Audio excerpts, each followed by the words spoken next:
Aujourd'hui, je vais te présenter 5 étapes à appliquer strictement quand tu reçois ton salaire. Et n'hésite pas à me dire dans les commentaires quel est ton process, toi, quand tu reçois ton salaire. Je suis curieux de savoir qu'est-ce que toi tu fais une fois que tu as reçu ton salaire. Bienvenue sur cette nouvelle vidéo, je suis Gaël et sur cette chaîne, on parle de finances, d'investissement et de dépassement de soi. Plus particulièrement sur cette chaîne, j'aide les particuliers à gérer leur argent du quotidien. Vous savez, leur permettre de dormir tranquille le soir, permettre à tout un chacun de pouvoir vivre librement avec un salaire correct, ne pas vivre au-dessus de ses moyens, pouvoir vraiment profiter de son argent, vraiment très clairement pouvoir se dire quand on reçoit son salaire, savoir où va son argent, savoir exactement dans quoi on dépense et pouvoir vraiment profiter de la vie, profiter sereinement sans être constamment stressé par ses finances. L'objectif principal de cette chaîne a été créé pour ça. Donc dans la vie, je suis contrôleur de gestion et j'aide tous ceux qui veulent améliorer leurs finances. D'ailleurs, après avoir regardé cette vidéo, passez directement à l'action en réservant votre appel de consultation totalement offert afin de pouvoir repartir avec votre plan d'action clair, des étapes claires, simples à appliquer pour reprendre en main la gestion de vos finances, la gestion de votre argent. Passons tout de suite à l'étape numéro 1 à appliquer une fois que tu reçois ton salaire. Et oui, moi-même aussi, j'ai connu ça. J'ai connu cette phase où tu reçois ton salaire, tu reçois vraiment un shoot de dopamine. Cette sensation, ça y est, je suis riche, on m'a payé. Vraiment, ma vie commence, ma vie recommence, puisque quand on est salarié, chaque mois, on a le même effet. Une fois qu'on reçoit son salaire, on a l'impression d'être le plus riche du monde. Même si le salaire est petit, même si le salaire est gros, on a tous cette même sensation, ce shoot qui va directement au cerveau pour se dire, ça y est, j'ai de quoi subvenir à mes besoins, j'ai de quoi dépenser, j'ai de quoi faire la fête et c'est reparti pour certains, on va dire une semaine de bonheur, une semaine et demie de bonheur, 2 semaines de bonheur, et voilà. Et ensuite, bon, le reste du mois, bon, on est dans le rouge, on est vraiment préoccupé par nos finances. On se demande comment on va gérer le reste des 2 semaines. Mais bon, on est en janvier. Le mois de janvier est justement le plus long, considéré comme le plus long de l'année pour beaucoup de personnes. Et vraiment, je vous comprends parce qu'après avoir dépensé pendant tout le mois de décembre pour les achats de Noël, les repas de Noël, les vêtements de fin d'année, la soirée du réveillon. Franchement, ce mois de janvier, on a l'impression qu'il y a littéralement 6 semaines ou pour certains, vraiment, le mois de janvier ce n'est pas un mois, mais il correspond exactement à 2 mois de l'année. Donc, la première astuce que je veux vous partager aujourd'hui consiste littéralement à vous payer en premier une fois que vous recevez votre salaire. C'est un concept un peu différent, on va dire. Il est contre-intuitif parce que vous me direz quel est le principe de se payer en premier. Pour ceux qui n'ont pas encore lu L'homme le plus riche de Babylone, je vous laisse le lien du livre dans la description de la vidéo. C'est une pépite ce livre. Il est sous forme d'histoire et vraiment il se lit ultra facilement. Il n'est pas trop épais. Il doit faire à peu près cette épaisseur-là, mais vraiment il est simple, facile à lire.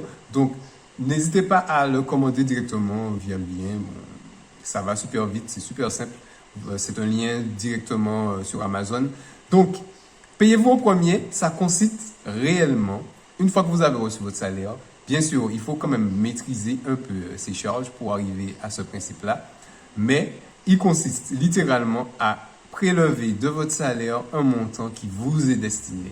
Un montant qui va être soit affecté à votre épargne de sécurité, soit affecté à votre épargne pour les loisirs, épargne pour les voyages, mais en tout cas, prélever directement de votre salaire un montant afin de vous payer en premier. En vrai, quand on y réfléchit bien, c'est pas bête parce qu'en vrai, on travaille bien tout le mois, on se stresse, on se réveille tôt, on finit parfois tard, on a des douleurs parfois liées au travail, on a du stress constant et quand on reçoit notre salaire, si notre premier réflexe c'est d'aller dépenser cet argent en nourriture, en vêtements, en champagne, en sortie, en loisirs en gros, le concept même, ça va vraiment nous pénaliser alors même qu'on a travaillé dur. Donc, il faut vraiment vous payer en premier. Cela nous amène au deuxième principe que j'ai noté.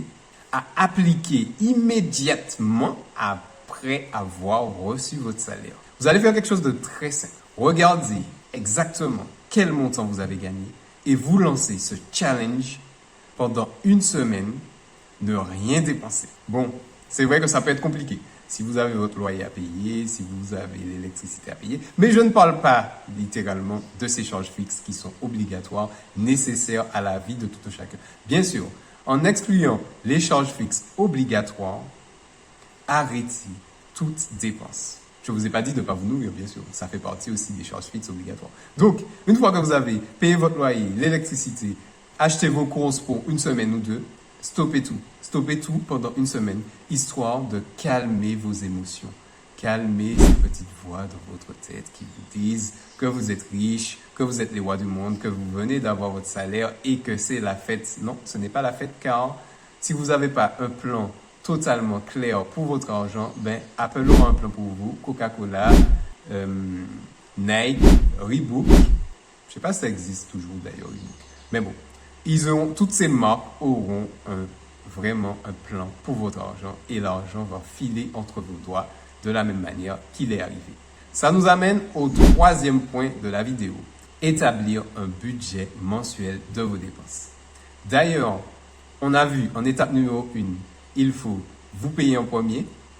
Étape numéro 2, ne rien dépenser. Étape numéro 3, établir votre budget. En général, moi, ce que je préconise, c'est justement, comme on est déjà dans l'état de flow émotionnel, oui, j'ai reçu mon salaire, ça y est, la vie recommence, etc. Tout ça. Moi, ce que je préconise, c'est littéralement d'aller vous mettre face à vos responsabilités et le jour où votre salaire arrive ou dans les 2 ou 3 jours qui suivent, très important, établir son budget. Vous pouvez éventuellement utiliser la règle de 50, 30, 20 pour pouvoir répartir votre budget. Pour ceux qui ne savent pas qu'est-ce qu'est la règle de 50, 30, 20, je vous laisse ici la vidéo juste ici. J'ai déjà traité ce sujet et ce serait intéressant pour vous d'aller faire un point là-dessus. Donc, c'est une méthode simple pour pouvoir gérer ses finances. N'hésitez donc pas à aller voir, aller checker cette vidéo. Donc, une fois que vous avez défini votre budget, on va passer à l'étape numéro 4.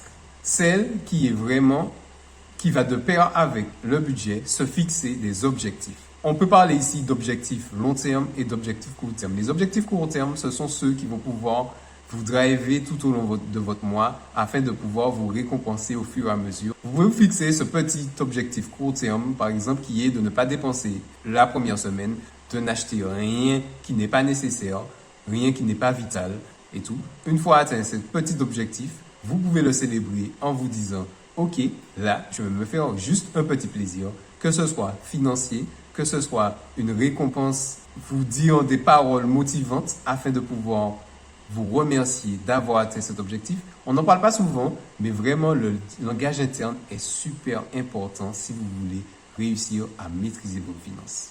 Donc, pensez notamment à vous récompenser pour toutes ces petites étapes franchies tout au long du mois. Donc, en semaine 1, on peut imaginer ne rien dépenser. En semaine 2, se fixer clairement un objectif de dépense précis, soit pour un loisir, soit pour vous former, acheter un livre sur l'éducation financière notamment, ça peut faire partie. Mais en tout cas, les 2 premières semaines, il faut vraiment que vous soyez attentif à vos dépenses, car c'est vraiment là où tout se joue. À partir de la 3e semaine, on commence vraiment à rentrer dans une phase où le mois va commencer, on bascule déjà dans la 2e partie, donc le mois va commencer à filer et à vraiment aller vers la 4e semaine. Et c'est là où tout se joue. Donc, si vous avez bien pu tenir les 2 premières semaines et la 3e, vous commencez légèrement à vous récompenser, légèrement à vraiment commencer à faire vos petites sorties loisirs. Là, vous êtes vraiment proche du but. N'hésitez pas les amis à liker cette vidéo, à la partager autour de vous, à me laisser un commentaire pour me dire si vous utilisez une stratégie particulière ou si vous avez peut-être du mal à gérer vos finances et tout. Si malgré tous les conseils que vous avez vus jusqu'à présent, vous n'y arrivez pas, n'hésitez pas à me le dire en commentaire. Comme vous le savez, je réponds en général à tous les commentaires. Passons tout de suite à l'astuce numéro 5 à appliquer absolument quand vous recevez votre salaire. C'est une petite astuce qui est vraiment simple mais efficace. C'est la stratégie d'avoir plusieurs comptes. Donc, L'idée, c'est de ne pas laisser tout votre argent sur le même compte, car vous serez bien sûr tenté de vous dire que vous êtes ultra riche et que votre compte en banque est blindé d'argent. Alors pourquoi vous priviez? Donc, en fait, l'idée, c'est une fois que vos salaires arrivent, si vous pouvez idéalement séparer un compte où il y a toutes vos charges fixes que vous payez, Internet, électricité, loyer ou crédit, l'idéal, ce serait que votre salaire arrive sur un compte bancaire, que vous transférez une partie pour payer vos charges fixes et que vous transférez une autre partie sur un compte bancaire dédié à vos loisirs. L'important du compte bancaire dédié aux loisirs va vous permettre, une fois que vous avez votre budget loisir, de vous fixer des objectifs, des sorties à faire, de quoi vous détendre, vous décompresser, car c'est vraiment important en gestion de budget de pouvoir décompresser. C'est quelque chose que on fait pas assez. Moi-même, parfois, je me force, j'essaie et tout, je me fais violence pour pouvoir effectuer des loisirs. Mais c'est vrai que dans la vie d'un entrepreneur, c'est pas forcément si facile que ça. En tout cas, l'étape numéro 5, la cinquième astuce à utiliser absolument et qui peut faire toute la différence pour certains, c'est la stratégie d'avoir plusieurs comptes. Un compte pour accueillir votre salaire, un compte pour payer votre charge fixe et un compte pour payer vos loisirs et vos charges éventuellement variables.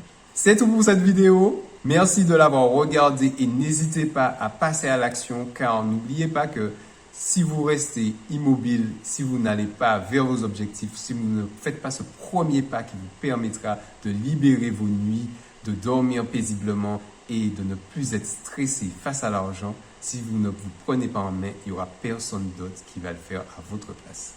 Merci d'avoir regardé cette vidéo et surtout, n'oubliez pas que, quoi qu'il arrive, l'effet cumulé joue avec vous ou contre vous. C'était Gaël. On se voit dans une prochaine vidéo. N'oubliez pas, pour ceux qui veulent être accompagnés avec moi, je vous propose une consultation totalement offerte. Le lien est dans la description de la vidéo. Et quant à moi, je vous dis à bientôt pour une prochaine vidéo. Bonne semaine, les amis.